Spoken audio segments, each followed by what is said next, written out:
Not of a bank. Not of a company. But of the entire political class. A decay so profound, so rotten, it can no longer even pretend to govern. The stench of failure now clings to the very stones of Whitehall. This week, we witnessed the final, twitching death throes of competence in Westminster. And they are planning to take all of us down with them. The question is no longer who will win the next election. The question is, will there be a country left to govern? They want you to believe this is just another messy week in politics.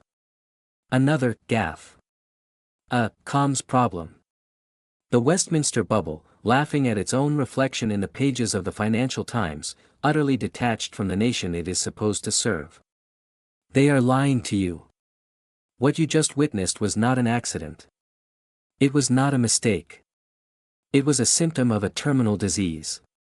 A deep, systemic corruption of purpose that has infected both parties, right to their very core, leaving nothing but a hollowed-out shell.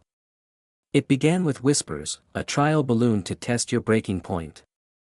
Labour's Rachel Reeves, we were told, was sharpening the axe for taxpayers. A 2p income tax hike, a punishment for every working family in Britain, cynically dressed up as fiscal responsibility. Then, silence. The story, its job of terrifying the public done, vanished from the headlines, replaced by a new, more convenient drama. The Prime Minister, supposedly on the ropes, his own party briefing against him in the dead of night. Chaos. Distraction. A perfectly orchestrated pantomime designed to keep you looking the wrong way while the real betrayal was prepared backstage. And then, the real move. It came after 10 o'clock at night, when they think you're not watching, when the sentinels of a free press have gone to sleep. The real story slips out. Not on the BBC. Not on Sky News. But in the preferred newspaper of the globalist elite, a quiet announcement that Labour was ditching the tax rise. The story they want you to hear. That the economy is magically better. That £6 billion has been found down the back of the sofa. £6 billion. That's not loose change. That's enough to fund 30,000 new police officers for a year. Enough to fill every pothole in Britain twice over. They treat it like a rounding error. Money they taxed from you, your family, your business. They misplace it, then find it, and expect you to be grateful for their breathtaking incompetence. But sources inside the Labour machine, insiders disgusted by the cowardice, tell a very different story. They claim Keir Starmer, the great leader in waiting, folded. They describe a complete meltdown. A shadow cabinet in disarray, panicked at the thought of having to defend a tax rise on the doorsteps of a furious public. They say the £6 billion excuse was hastily cobbled together hours later by terrified aides, a pathetic, see-through attempt to save face. This isn't a plan. It is a pathetic, cowardly retreat, disguised as a victory. They rolled the pitch for a tax bombshell, but terrified of the public's righteous fury, they ran and hid like scolded children. This isn't government. This is a decaying, terrified rabble, lurching from one crisis to the next, with no plan, no conviction, and no honor. This is the prelude to a national nightmare. And here is the unforgivable truth. The two-tier system in all its brutal, naked glory. While they play their pathetic games in Westminster, what is happening in your world?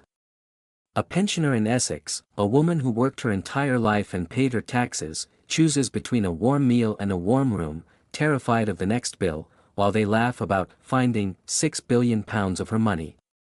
A former Royal Marine from Hull, who served for 20 years in the world's most dangerous places, can't get a timely doctor's appointment for the pain that keeps him awake at night, while they spend their days briefing and counter-briefing, obsessed only with their own careers. A farmer in Lincolnshire, battling floods and paperwork, sees his family legacy threatened by deals struck in Brussels and policies written by activists who've never set foot on a farm. A small business owner in Bolton, who has poured his life savings and every ounce of his soul into his company, lies awake at night, paralyzed by the uncertainty they create. 1 minute, his taxes are going up, threatening to wipe him out. The next, they're not. How can anyone plan a life, a business, a future for their children, in a country run by clowns? But it gets worse. Think of the young couple in Manchester, saving for a decade, sacrificing everything for a deposit, only to see their mortgage hopes evaporate as the markets react to this manufactured chaos. Their dream is dying, and the political class doesn't even notice. This isn't just incompetence. It is a profound, soul-crushing contempt for the British people. They are so insulated by their taxpayer-funded salaries, their gold-plated pensions, their chauffeur-driven cars, that your reality means nothing to them. An insider, a special advisor sickened by the decay, was quoted as saying, "I would laugh if I didn't want to cry." Think about that. Even the people inside the machine know it's broken. They know it's a fraud.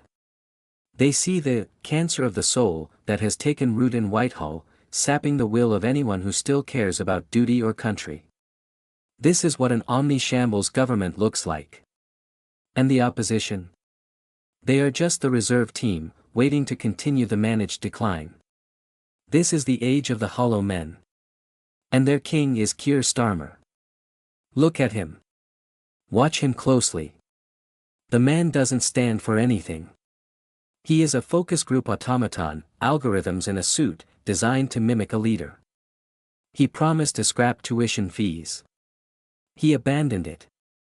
He promised to nationalize rail, mail, and water. He abandoned it. He promised a £28 billion green investment plan. He abandoned that too. He abandoned every single one of the 10 pledges he made to become Labour leader. He's not a conviction politician. He's a public relations exercise. He offers no alternative. He is the symptom, not the cure. He represents the same political class, the same mindset, the same fundamental betrayal that has brought Britain to its knees. He is the political wing of the blob. The unaccountable, permanent state. The network of quangos, regulators, activist lawyers, and diversity consultants that exists only to grow its own power and budget, accountable to no one, and actively working against the interests of the British people. The state that has failed catastrophically on immigration, leaving our borders wide open. Failed on the economy, crushing growth with taxes and regulation. Failed on law and order, letting criminals rule our streets. Failed on the NHS, pouring in billions for zero results. Failed on everything it has ever touched. And they want you to reward that decades-long record of failure with the keys to number 10. While he dithers and U-turns, a real resistance is building. Not in the corrupted halls of Westminster, but in the pubs, the workplaces, and the communities of this great nation. Voices like Nigel Farage and the Reform movement are speaking a language the elites cannot comprehend, the language of common sense. They are the ones pointing out the emperor has no clothes. They are the ones brave enough to say that both parties are complicit in this national humiliation. They are the antibody to this disease, channeling the righteous anger of a public that has been lied to, ignored, and betrayed for far too long. The establishment is terrified of this. It's why they smear them. It's why they try to silence them. Because they speak the truth. And the truth is the one thing this rotten, decaying system cannot survive. The upcoming budget is not an opportunity. It is a trap. For a healthy government, a budget is a weapon. For this rudderless, decaying administration, it is a perfect storm of economic and political peril. Days of leaks, lies, and infighting await. Do you trust these people with your money? Do you trust these charlatans with your children's future? Commentators warn they are already eyeing your savings. A raid on capital gains tax to punish aspiration. New stealth charges on fuel to cripple drivers. A further inheritance tax grab to destroy the very idea of passing something on to the next generation. Is this the best Britain can do? A choice between one failed party and another that is already showing the same signs of catastrophic incompetence and cowardice. This is the moment of truth. The moment you must choose a side.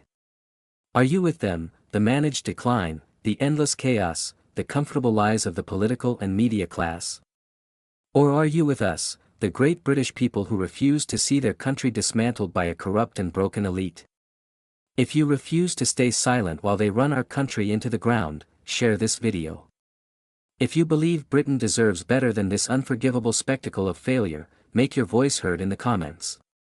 Let them feel the ground shake beneath their feet. Let them know the waking giant of the British public is stirring, and its patience has finally run out. Subscribe to this channel, and join the resistance. The fight for the soul of Britain has begun.